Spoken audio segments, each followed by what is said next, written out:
Sponsored by Bailey Motor Company.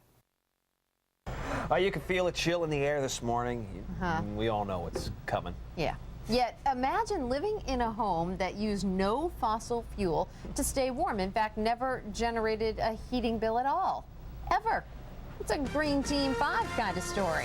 News Channel 5 Stuart Ledbetter has details live from the Vermont newsroom. Stuart. Well, this is billed as a Vermont first. If you are among those who wince when the heating bill arrives in the mail, you'll want to watch. It's still under construction. You'll have to imagine what this house looks like when it's done, but it's going to be much like the rest of the houses at the South Village neighborhood off Spear Street in South Burlington. We pulled up this morning to see a truck rolling up to a building lot there with a giant yellow hot water tank on the back. That tank has an insane insulation around it, an R value of 100, we're told. It was lowered into the foundation, into the basement. It will be heated exclusively by solar panels on the roof and will stay around 200 degrees year-round. That radiant heat system is designed to keep what will be a 2,000 square foot house warm indefinitely. And that tank is going to store all the hot water that can be used throughout the winter.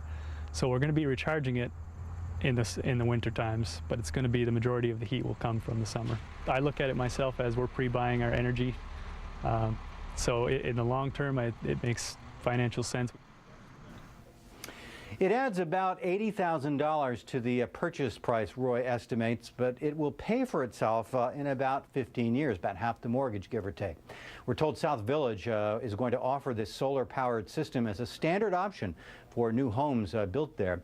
There is an electric backup system, but that huge tank stays hot and is designed never to run out, even during the height of a normal Champlain Valley winter.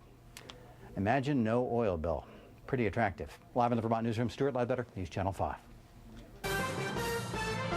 Now, your Weather Plus forecast.